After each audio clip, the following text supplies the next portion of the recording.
और अब खबरें विस्तार से। शुक्रवार को शिमला में राज्य सचिवालय में बिजनेस मीट के दूसरे चरण की समीक्षा बैठक के दौरान सीएम ने निवेशकों को कई तरह का भरोसा दिया। मुख्यमंत्री सुक्खू ने प्रदेश में 7,728 करोड़ रुपए की 26 लंबित परियोजनाओं की समीक्षा की। इन परियोजनाओं की कार्यान्वयन प्रक्रिया में तेजी लाने के लिए पर्यटन, जल विद्युत और औद्योगिक क्षेत्रों के हितधारकों के साथ चर्चा की। इस दौरान निवेशकों ने भी अपनी सभी आपत्तियां दर्ज करवाई। मुख्यमंत्री ने निवेशकों को भरोसा दिया है कि प्रदेश सरकार राज्य में निवेश को बढ़ावा देने के लिए हर संभव कोशिश कर रही है और परियोजनाओं की स्थापना में आने वाली अड़चनों को दूर करने पर काम किया जा रहा है। उन्होंने कहा कि निवेशकों को सरकारी कार्यालयों के अनावश्यक चक्कर काटने से बचाने के लिए सरकार निवेश नीति में संशोधन कर रही है।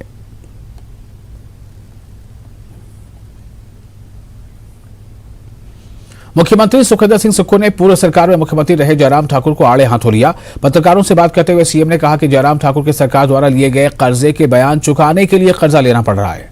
उन्होंने कहा कि प्रदेश की आर्थिक तंगी को दूर करने के लिए सरकार काम में लगी है। उन्होंने पूर्व मुख्यमंत्री जयराम ठाकुर से अनुरोध किया कि आज प्रदेश आर्थिक तंगी से जूझ रहा है, ऐसे में वो भी प्रदेश का साथ दें। 5 महीने में जिस प्रकार की आर्थिक बदहाली पिछली भारतीय जनता पार्टी की सरकार से मिली थी, उसको सुधारने की ही कोशिश कर रहे हैं। हम कर्जा जरूर ले रहे हैं, लेकिन जो कर्जा उन्होंने उठाया हुआ है उसका ब्याज और सत्ता चलाने के लिए ले रहे हैं, इसमें कोई दो राय नहीं है। अभी हमने बार बार कहा है कि हम अपनी आर्थिक जो स्थिति है उसको 4 साल में ठीक करेंगे और 10 साल में हिमाचल प्रदेश हिंदुस्तान का सबसे समृद्धशाली राज्य होगा। एक बात और मैं जयराम ठाकुर जी को कहना चाहता हूं कि जितना कर्जा आपने लिया उस कर्जे का ब्याज चुकाने के लिए हम कर्जा ले रहे हैं। और मुख्यमंत्री सुक्खू के बयान पर जयराम ठाकुर ने तंज कसा है। जयराम ठाकुर ने सीएम सुक्खू से कहा है कि वो पैसा न होने का रोना रो रहे हैं, जबकि उन्होंने खुद इन्हीं संसाधनों के साथ 5 वर्षों तक प्रदेश में भाजपा की सरकार चलाई और कई ऐतिहासिक कार्य करके दिखाए हैं। जयराम ठाकुर ने कहा कि सुखविंदर सिंह सुक्खू लोकप्रिय मुख्यमंत्री हैं जिन्होंने हिमाचल के विकास पर ताला लगा दिया है। नेता प्रतिपक्ष सुक्खू सरकार पर बदले की भावना से काम करने का आरोप लगाया। सड़कों के काम बंद, पुलों के काम बंद, हॉस्पिटल का काम बंद, स्कूल का काम बंद, कॉलेज का काम बंद। और गाड़ाचढ़ में भी यहां देख रहा हूं मैं 6 महीने में ही लोग भारतीय जनता पार्टी की जो 5 साल चली सरकार उसको याद कर रहे हैं। हर जगह जहां जा रहे, जहां काम छोड़ा था वहीं का वहीं इंतजार कर रहा हूं।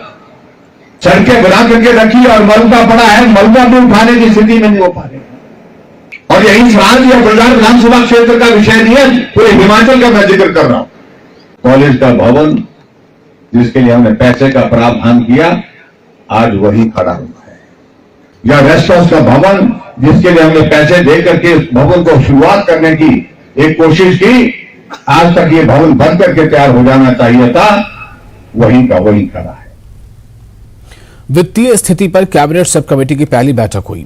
उप मुख्यमंत्री मुकेश अग्निहोत्री की अध्यक्षता में यह बैठक हुई और मीटिंग में उप मुख्यमंत्री ने कहा कि फाइनेंस से जुड़े हर मसले को जनता के समक्ष रखेंगे। उन्होंने बताया कि 1 महीने के अंदर कैबिनेट सब कमेटी अपनी रिपोर्ट कैबिनेट के सामने पेश करेगी। यह रिपोर्ट गोपनीय होगी। इस मौके पर उप मुख्यमंत्री ने जयराम ठाकुर पर हमला करते हुए कहा कि आर्थिक मोर्चे पर पूरी तरह से नाकाम रही पूर्व की जयराम सरकार।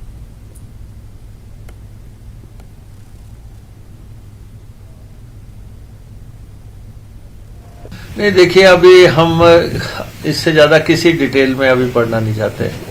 हमारा मैंडेट जो है वो कैबिनेट के समक्ष जो है बात रखने का है, तो हम ज़्यादा आपसे इसमें डिटेल में बात नहीं करना चाहते। हम आपको सिर्फ ये कहना चाहते हैं कि पिछली सरकार फाइनेंशियल फ्रंट पे पूरी तरह नाकाम रही और उसके जो मेजर और गलत आंकड़े पेश किए गए, झूठ बोलते रहे, और वो सारी बातें जो है क्रिस्टल क्लियर हमारे यहाँ पे हमारे समक्ष आ गई हैं और हम इस पे काम कर रहे हैं।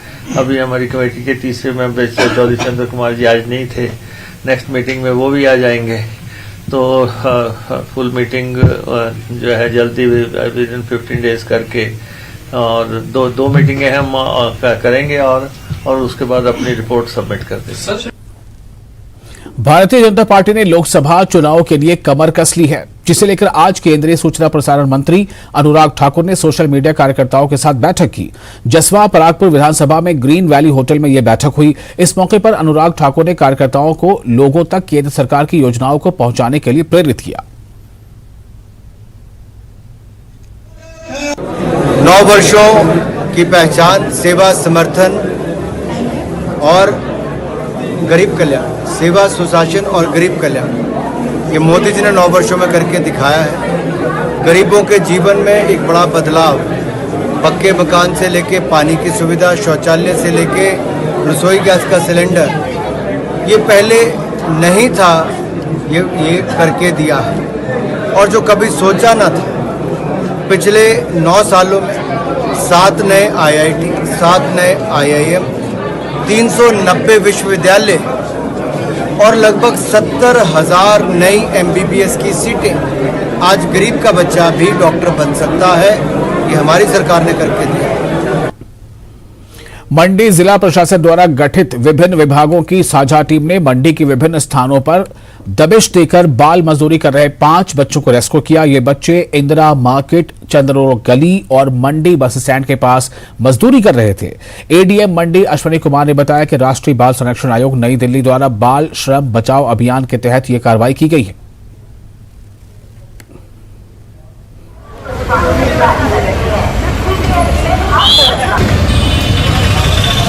पूरे मंडी डिस्ट्रिक्ट में हमारी तरफ से जितने भी हमारे CDPOs हैं उन सभी को डायरेक्शंस दिए गए हैं कि वो भी अपने जुरिस्डिक्शन के अंदर जो है वो सरप्राइज इंस्पेक्शंस करेंगे।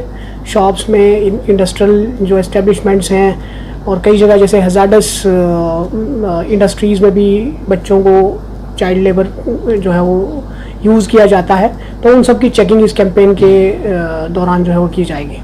यहाँ पे आज हमारा 3 स्थानों में रेस्क्यू ऑपरेशन किया गया और इसमें हमें 3 ढाबों में हमें चाइल्ड लेबर के तहत काम करते हुए बच्चे मिले और 2 जनरल शॉप्स थी, वहाँ पे भी 2 बच्चे पाए गए।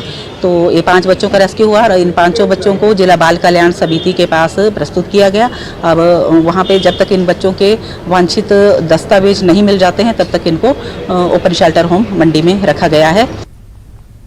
सुंदरनगर से भाजपा विधायक राकेश जम्वाल ने पूर्व CPS सोहन लाल ठाकुर की एक सरकारी कर्मचारी को कांग्रेस का पटका पहनाते हुए वायरल हुई तस्वीर की संबंधित विभाग से जांच करने की मांग की है।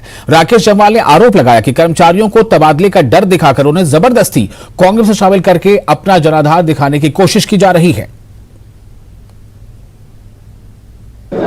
चुनाव हारने के पश्चात कांग्रेस पार्टी की जो हालत यहां पर मैं देख रहा हूं, अब उनको कुछ और नजर नहीं आ रहा है।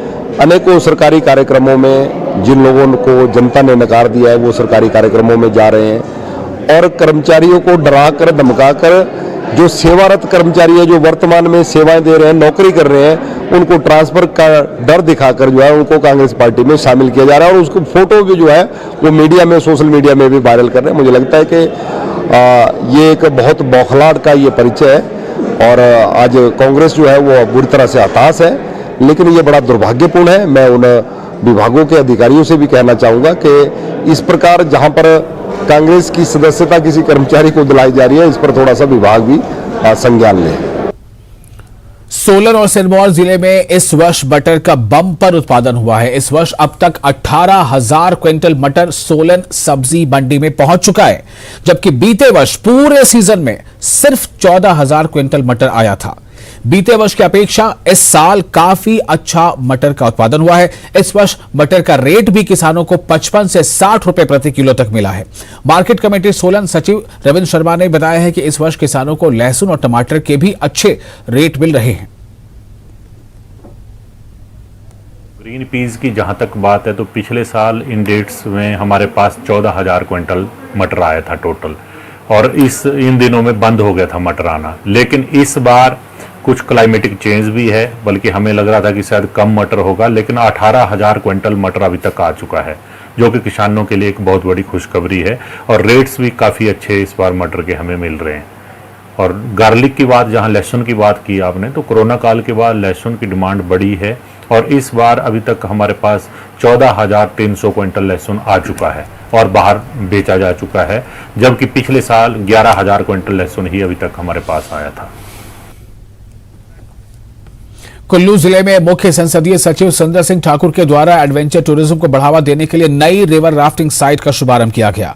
इस दौरान सीपीएस सुंदर सिंह ठाकुर ने रिवर राफ्टिंग को हरी झंडी दिखाकर रवाना किया। मुख्य संसदीय सचिव सुंदर सिंह ठाकुर ने कहा कि कुल्लू जिले में पर्यटन को बढ़ावा देने के लिए एडवेंचर पैराग्लाइडिंग रिवर राफ्टिंग के नए साइट चयनित कर युवाओं को रोजगार उपलब्ध करवाए जा रहे हैं।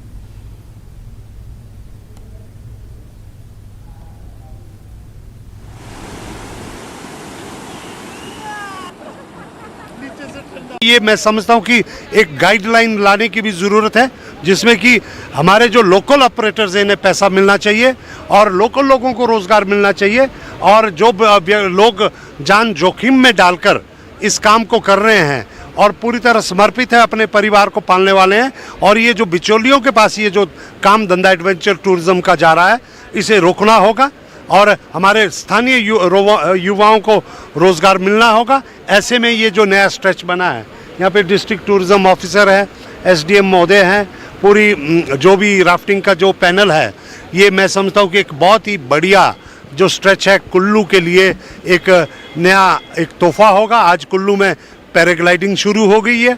कुल्लू में राफ्टिंग का स्ट्रेच कुल्लू टाउन होके बुनतर बाजार की तरफ जाएगा, तो ऐसे में इसमें पर्यटन को बहुत पंख लगेंगे। यही व्यवस्था परिवर्तन है, इसी की ओर हम आगे बढ़ रहे हैं। ब्रेक के बाद एक बार फिर आपका स्वागत है। आप देख रहे हैं न्यूज 18 JKLH पर अपना हिमाचल। भगवान शिव के खिलाफ अश्लील टिप्पणी करने वाले डॉक्टर को अस्थायी जमानत मिलने के बाद हिंदू एकता मंच ने डॉक्टर की जमानत याचिका खारिज करने की गुहार लगाई। हिंदू संगठनों का उनका तर्क है कि यह डॉक्टर समाज के लिए एक बड़ा खतरा साबित हो सकता है। हिंदू एकता मंच के पदाधिकारियों ने डॉक्टर द्वारा आपत्तिजनक टिप्पणियों का हवाला देते हुए कहा कि डॉक्टर के खिलाफ सख्त कार्रवाई होनी चाहिए। जैसा कि सभी के ध्यान में है कि एक मुहिम चली हुई है ऊना में डॉक्टर अदीम अख्तर के विरुद्ध। उन्होंने एक ऐसी अभद्र टिप्पणी की है जिससे पूरा हिंदू समाज जो है उसको ठेस पहुंची हुई है। कल हमारे ध्यान में आया है कि हाई कोर्ट में उसको टेम्परेरी एक जमानत मिली है। हम हाई कोर्ट प्रशासन से भी, पुलिस विभाग से भी, प्रदेश सरकार से भी सभी से ये बेनती करना चाहते हैं कि इसकी जो जमानत है वो रद्द की जाए, ताकि जो हिंदू संगठनों में रोष है, जो रैलियां निकल रही हैं, कहीं ये रैलियां कल को कोई उग्र आंदोलन बन के ना आ जाए। जिला मुख्यालय नाहन में आज सड़क सुरक्षा क्लब की एक बैठक पुलिस थाना में आयोजित हुई। बैठक में सड़क सुरक्षा क्लब की नई कार्यकारिणी का गठन किया गया, जिसमें नरेंद्र तोमर को अब क्लब की कमान सौंपी गई है। बैठक में शहर में यातायात व्यवस्था को सुधारने समेत जगह जगह लगने वाले जाम से लोगों को निजात दिलाने को लेकर विस्तार से चर्चा हुई। नाहन शहर के लिए मैं पूरी कोशिश करूंगा अपने सभी साथियों के साथ, और ख़ास तौर पे पुलिस विभाग के साथ, ट्रैफिक के साथ मिल कर के हम जो है शहर को थोड़ा जो ट्रैफिक की यहाँ पे समस्याएं हैं, जाम लगा रहता है, उसमें सहयोग करेंगे, पूरा सहयोग करेंगे। और जो पार्किंग से रिलेटेड जो यहाँ समस्या है शहर के अंदर, उसमें भी पूरी कोशिश करेंगे कि जहाँ जहाँ पे भी ऐसे कोई पॉइंट्स है हमारे पास जहां पार्किंग बन सकती है, वहां पे पार्किंग की सुविधा हम प्रोवाइड करेंगे। सबसे पहले तो मेरी जो पर्सनल रहेगी वो यही रहेगी कि शहर में जो एक जाम लगा रहता है, कई बार इधर आपका गोविंदगढ़ के एरिया में लगता है और रानीताल के एरिया में लगता है, उस एरिया में जो है सोलन शहर में सड़कों की हालत दिन ब दिन खराबतर होती जा रही है, जिसके चलते वाहन चालकों का अब सड़क पर चलना काफी मुश्किल हो गया है। अब ये पता लगाना मुश्किल हो गया है कि सड़क पर गड्ढे हैं या गड्ढों में सड़क है। सड़क पर बड़े बड़े गड्ढों की वजह से दुर्घटनाओं का खतरा भी बढ़ चुका है। आए दिन कोई ना कोई हादसा होता रहता है। ऑटो चालकों ने प्रशासन से अपील की है कि सड़क पर पड़े गड्ढों को जल्द से जल्द भरा जाए। यहाँ पर इतने खड्डे हो गए हैं गुरुद्वारे के पास कि जब भी हम अपनी गाड़ी लेके जाते हैं तो गाड़ी में कभी एक्सल टूट जाता है, मतलब कुछ ना कुछ नुकसान हो जाता है और इस पर कोई ध्यान भी नहीं दे रहा है। इस तरफ को इतने खड्डे हैं कि अगर इसमें एक छोटा सा पेड़ भी लगा देना तो पेड़ भी लग जाएगा इसमें, तो इसकी तरफ कोई ध्यान नहीं देता है। तो इसकी तरफ थोड़ा सा ध्यान किया जाए जिसमें गाड़ियों का नुकसान ना। और सोलन शहर में अगर कोई कूड़ा फेंकता नजर आएगा तो उसका 1000 रुपए का चालान किया जाएगा। इस मुहिम को लेकर नगर निगम पार्षद शैलेंद्र गुप्ता और शहरवासियों ने सवाल उठाए हैं। उन्होंने कहा कि शहर को स्वच्छ रखना नगर निगम की जिम्मेदारी है। लोगों का कहना है कि निगम के सफाई कर्मी अपना कर्तव्य ठीक से नहीं निभा रहे हैं, इसलिए नगर निगम को व्यवस्था बदलने की जरूरत है। जहाँ तक नगर निगम ने ये मुहिम शुरू की है कि जो कूड़ा बाहर फेंकेगा उसमें 1000 रुपये जुर्माना किया जाएगा। व्यक्तिगत रूप से मैं मानता हूँ ये बहुत देर से समस्या चल रही थी, लोगों का सहयोग नहीं मिल रहा था। ऐसा नहीं सभी लोगों का, कुछ लोग जानबूझकर जो गार्बेज है उसको ओपन स्पेस पे फेंक रहे थे और ये जुर्माना करना बिल्कुल सही है। शुरू से ही इसके ऊपर सवाल उठा रहा हूँ, चाहे जहाँ मर्जी देख लो। नगर निगम ने अपना पल्ला तो झाड़ लिया कि 1000 रुपये का चालान करें, लेकिन नगर निगम ने ये नहीं देखा कि इनके जो कर्मचारी है प्रॉपर वहाँ से कूड़ा उठाएंगे कि नहीं उठाएंगे। ये जिम्मेवारी कौन लेगा? ये जिम्मेवारी नगर निगम को खुद लेनी पड़ेगी। अगर वो इसके लिए जवाबदेह है तो मैं नागरिकों से अपील करूंगा कि इनके साथ सहयोग करें। और हाल ही में हुई G20 की बैठक में नन्हे बच्चों के सर्वांगीण विकास को लेकर तय किए गए तमाम बिंदुओं को ग्रास रूट लेवल पर लागू करने का काम शुरू कर दिया गया है। इसी के तहत जिला मुख्यालय के मॉडल प्राइमरी स्कूल में बाल मेले का आयोजन किया गया। बाल मेले से पूर्व और नन्हे बच्चों के माताओं को स्कूल में बुलाकर उन सभी जानकारियों से उन्हें अवगत कराया गया जो G20 में बच्चे के सर्वांगीण विकास के लिए तय की गई है। सर ये G20 के अंतर्गत जन सहभागिता प्रोग्राम है जो कि हिमाचल गवर्नमेंट चाह रही है कि जितने भी प्री नर्सरी स्कूलों के बच्चे हैं उनकी मदर्स को स्कूल के साथ जोड़ा जाए, क्योंकि मदर का एक बहुत महत्वपूर्ण रोल रहता है बच्चे की ज़िंदगी में। और छोटे बच्चे हैं, ये 3+ का बच्चा हमारे पास आ रहा है, तो मदर के रोल को सुनिश्चित करने के लिए, मदर के रोल को और बढ़िया बनाने के लिए ये प्रोग्राम है जन सहभागिता कार्यक्रम जो है वो इसके तहत किए जा रहे हैं। जी 15 जून तक हमारे पास कुछ प्रोग्राम विभिन्न स्कूलों के अंदर जो है वो नुक्कड़ नाटक है इसमें, और महिलाओं का रोल क्या है, एक माता का रोल क्या उसके उसमें बच्चे के लिए रहना चाहिए। और कई बार माताएं बहुत ज़्यादा प्रेशर डालती हैं 3 साल के बच्चे पे, तो हम ये बताते हैं कि बहुत छोटा बच्चा है, इसको फ्लोरिश होने दीजिए, इसको खिलने दीजिए आप। और कैसे जो है टीचर का रोल कैसे सुनिश्चित करना है स्कूल के अंदर छोटे बच्चे के लिए, वो सारी बातों को ध्यान में रख के ये प्रोग्राम आयोजित किया गया है। और HPU में छात्र पर तेज धार हथियार से वार करने का मामला सामने आया है। छात्र की आंख और चेहरे पर तेज धार हथियार से वार किया गया। घायल छात्र का IGMC अस्पताल में इलाज चल रहा है। प्रारंभिक मेडिकल रिपोर्ट आने के बाद पुलिस ने मामले में FIR दर्ज कर जांच शुरू कर दी है। HPU प्रशासन ने जांच रिपोर्ट आने के बाद दोषी छात्रों के खिलाफ कड़ी कार्रवाई करने का इशारा दे दिया है। सौरभ नाम है मेरा और मैं HPU में पढ़ता हूँ, MBA का स्टूडेंट हूँ, HPU BS में पढ़ता हूँ, 4th सेमेस्टर है मेरा। और कल रात को सर हम गए थे ऊपर, MBRD की फेयरवेल पार्टी थी, तो हम वहाँ से वापस आ रहे थे, तो हॉस्टल के सामने से हमने गाड़ी को मतलब गाड़ी को यू टर्न किया, तो हमारे पीछे एक और गाड़ी थी, तो बीच में गाड़ियाँ टकरा गई आपस में। तो उनके साथ थोड़ी कहासुनी हुई कि गाड़ियाँ टकराई हुई हैं, आप जब गाड़ी टकराती है तो कहासुनी हो जाती है। फिर उसके बाद वो उनके साथ हमारा मामला रफा दफा हो गया, लेकिन उसी दौरान बीच बचाव करने आए हॉस्टल के कुछ और छात्र थे साथ में हमारे, तो उनके साथ भी थोड़ी सी बहस हुई थी, धक्का मुक्की हो गई थी। तो बाद में जैसे ही वो मतलब हॉस्टल के दरवाजे बंद हो जाते हैं 10 बजे, तो हम सब हॉस्टल के अंदर थे और हॉस्टल के अंदर भी कहासुनी हो रही थी, तो आवाज़ें सुनकर फिर बच्चों ने पुलिस को बुला दिया था। फिर पुलिस आई थी वहाँ पे, पुलिस ने पूरा मामला रफा दफा करवाया उस टाइम पे, और हमें बोला गया कि अब कोई नहीं आएगा आपके रूम में, आप सो जाओ आराम से। फिर मैंने भी बोला ठीक है सो जाता हूँ। तो पहले उन्होंने मेरी कमरे की कुंडी तोड़ी हुई थी लात मार के 404 की, तो मैं ताकि कोई और ना आराम से घुस पाए, मैं नीचे वाले कमरे में जाके सो गया 304 में। वो मेरे दोस्त का कमरा था और वो था नहीं उस दिन रूम पे। और शूलिनी माता का मेला 23 से 25 तारीख को आयोजित किया जाएगा। इस मेले को सफल करने के लिए जहां एक और प्रशासन कड़ी मेहनत कर रहा है, वहीं सोलन की सामाजिक संस्थाएं भी मेले में 4 चांद लगाने के लिए नई सोच के साथ आगे आ रही हैं। शूलिनी सेवा समिति ने इस बार भव्य झांकियां निकालने का ऐलान किया है।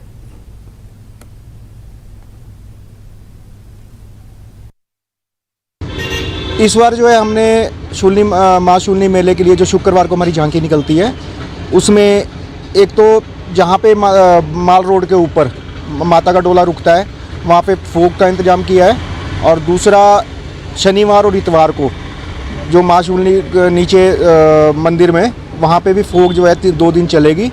और उसके बाद नए में इस बार जैसे ऊँट वगैरह है, रथ मंगाए हैं हमने, और झंडे बनवाए हैं इस बारी माँ शूलिनी पीठम की ओर से, जो कि पूरे शहर में लगेंगे। और जो पीछे झंडा जो देवी का डोली निकलती है उसमें भी पीछे वो झंडे लगेंगे। और प्रोग्राम जो है इस बारी जो लाइव झांकीज़ हैं वो बहुत बढ़िया मंगाई हैं, स्टील भी हैं उसमें बीच में कुछ, और कुछ लाइव झांकीज़ हैं वो भी बहुत बढ़िया मंगाई हैं इस बारी। तो बहुत बढ़िया तरीके से इस बारी करेंगे हम। झांकी वाले सब के सब बाहर से हैं, यमुनानगर से हैं, कोई मेरठ से हैं, कोई हरियाणा से है, कुछ एक राजस्थान से भी आएंगे। तो ऐसे करके हमने जैसे इस बारी हमने कोशिश हम ये कर रहे हैं कि जो कालबेलिया है राजस्थान का वो। और इस वर्ष जिला स्तरीय अंतर्राष्ट्रीय योग दिवस सोलन स्थित औद्योगिक प्रशिक्षण संस्थान में आयोजित किया जाएगा। ये आयोजन 21 जून को होगा। जिला आयुर्वेदिक अधिकारी डॉक्टर प्रवीण शर्मा ने बताया है कि इस वर्ष भी अंतर्राष्ट्रीय योग दिवस देश, प्रदेश, जिला और उपमंडल स्तर पर मनाया जा रहा है। उन्होंने कहा कि इस वर्ष अंतर्राष्ट्रीय योग दिवस का विषय हर घर आंगन योग रखा गया है। 9वां अंतर्राष्ट्रीय योग दिवस पूरा भारत, पूरा विश्व 21 जून 2023 को मनाने जा रहा है। और इस संदर्भ में हम जिला सोलन में आयुष विभाग पूरी तरह तत्पर है, पूरी तरह तैयारियां कर ली गई हैं, तैयारियां चल रही हैं। हमारी लगभग 80 से अधिक टीमें अलग अलग पंचायतों में, अलग अलग वार्ड में जाकर, अलग अलग क्षेत्रों में जाकर लोगों को योग दिवस के लिए तैयार कर रहे हैं, योग का प्रशिक्षण दे रहे हैं। अलग अलग जगह पर, चाहे वो शिक्षण संस्थान हो, चाहे वो पंचायती राज संस्थान हो, वहाँ पर जाकर ये प्रशिक्षण दिया जा रहा है योग का, जो एक pre international yoga day activities हैं। और जिला स्तर का कार्यक्रम जो है वो ITI सोलन में किया जाएगा। सुबह 7 से 8 बजे तक जो कॉमन योगा प्रोटोकॉल है, जो सामान्य योग का अभ्यासक्रम है, मिनिस्ट्री द्वारा जारी किया गया है, उसको 7 से 8 बजे तक करवाया जाएगा। और इसके अलावा जिले में लगभग 200 से अधिक स्थानों पर योग के शिविर लगाए जाएंगे, योग के कार्यक्रम आयोजित किए जाएंगे। शिक्षण संस्थानों में भी आयुष विभाग के सहयोग से और तरह की गतिविधियां भी की जाएंगी। और इसी के साथ इस बुलेटिन में फिलहाल इतना ही, लेकिन न्यूज़ 18 जे के पर लगातार बड़ी और अहम खबरों का सिलसिला जारी रहेगा।